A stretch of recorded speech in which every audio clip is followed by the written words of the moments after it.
Antigo Testamento, quando alguém devia a alguém e não tinha esse negócio de protestar um boleto, por exemplo, como a gente tem hoje, para que a dívida ficasse oficializada, era mais ou menos assim. O pastor Edivaldo chega para mim e diz: me empresta um dinheiro, ele tem uma dívida comigo, certo? Eu pegava algo, eu escrevia o valor da dívida, o nome do Edivaldo, e eu colocava na porta da minha casa. Todo mundo que passasse na porta da minha casa sabia: o Edivaldo deve o Cláudio. Isso era normal.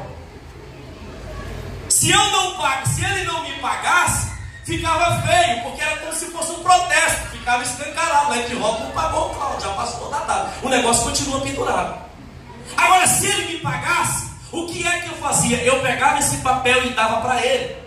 Esse papel na mão dele significava: eu paguei o Cláudio e ele me deu a dispensa. E se ele chegasse em outro lugar, vou chegar na pastora Sandra para pedir um crédito, ele usava esse papel para dizer: pode me emprestar porque eu sou alguém que paga bem. Eu paguei o Cláudio, olha aqui o crédito, me empresta também. E assim ele ia acumulando crédito para que alguém pudesse emprestar para ele também.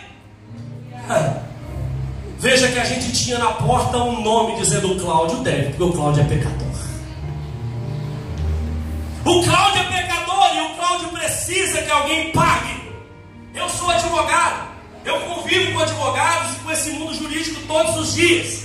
Eu já vi de muita coisa, mas eu nunca vi um advogado que assume o lugar do réu.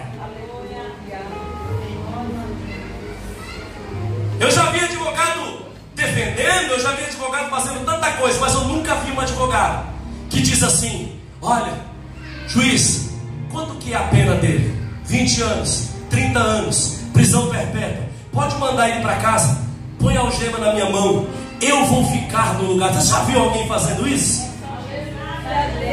Mas alguém fez.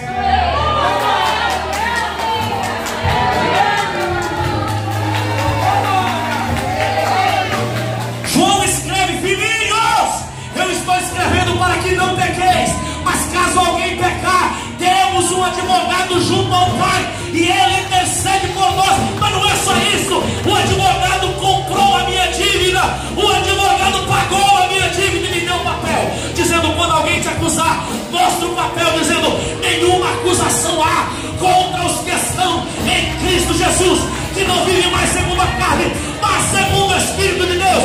Eu tenho papel, eu tenho papel, eu tenho papel, eu tenho papel, eu tenho papel, eu tenho papel. Eu tenho papel para quem quiser ler. Minha dívida foi paga, minha dívida foi quitada, eu tenho papel.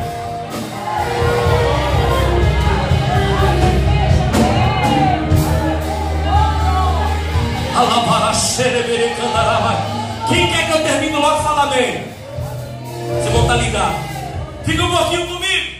Paulo diz assim, Paulo escreve uma carta para um homem chamado Filemon. É um livro de um capítulo só, lá perto de Judas. As pessoas negligenciam esse livro. Cara, pensa numa história bonita. Paulo está preso. Paulo prega para um homem que está preso junto com ele. E aí Paulo, conversa vai, conversa vem. Paulo descobre que esse homem chamado Onésimo estava fugindo do seu senhor por conta de uma dívida. Aí Paulo prega para ele, ele aceita Jesus, e o Paulo começa a aconselhar, dizendo assim: rapaz, agora o que a gente vai fazer com a sua dívida, hein? No meio da conversa, Paulo descobre que ele devia para Filemon. Moral da história: Filemon era amigo de Paulo. Pensa naquele negócio, sabe quando você encontra alguém que a pessoa te conta uma história e você diz assim: meu Deus, que mundo pequeno, não é possível. Filemon de tal lugar? Você, não, é meu amigo. É sério que você era sério? Você deve para Filemon? É, não, peraí. Eu vou mandar um WhatsApp para ele.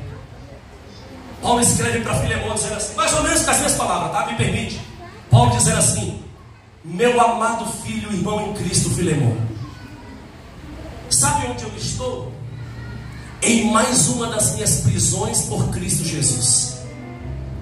Mas por causa da minha prisão, eu encontrei um homem que você também conhece. Ele era o seu servo, mas agora ele é também seu irmão em Cristo Jesus. E Paulo continua dizendo assim: ele agora aceitou a Cristo e ele é herdeiro junto comigo e com você. Aí Paulo diz assim: olha, Filemon, eu estou te enviando ele de volta. Olha essa palavra, parece que ele está falando de mim. Ele diz assim: talvez você precisou perder ele por um tempo, para que você pudesse tê-lo para sempre. E ele diz assim: eu estou te enviando ele de volta. E eu queria que você pegasse qualquer dívida que ele ainda tem contigo e colocasse no meu nome, porque quando eu sair daqui, eu mesmo te pagarei o que é que ele está te devendo. Irmão, olha aqui para mim. Parece Jesus dizendo assim: pai, eu vim aqui na terra, você não sabe quem que eu encontrei.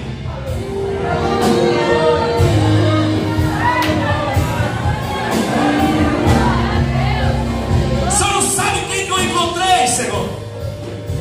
Eu encontrei o José, eu encontrei a Maria, eu encontrei o Cláudio, eu encontrei a Larissa.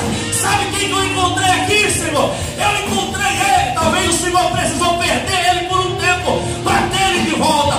Aí o Senhor diz assim: mas calma aí, pai, eu vou mandar ele de volta para o Senhor. E qualquer dívida que ele tinha anotado na porta, anota no meu nome, eu vou pagar. Eu vou enviar ele de volta sem dívida nenhuma.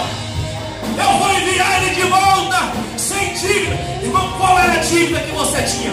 Está pago. Era você ter dado um glória mais forte. Está pago. Talvez eu esteja pregando aqui para ex-traficante. Talvez eu esteja pregando aqui para ex-adulto.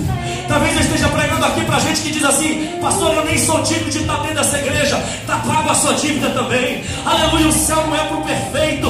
O céu é para lavado, comprado, remido pelo sangue de Jesus. Aleluia, a mesa da graça libera todo mundo. Da mesa da graça para baixo, a gente não sabe quem era isso ou quem era aquilo. A gente só sabe, Jesus pagou por ele também.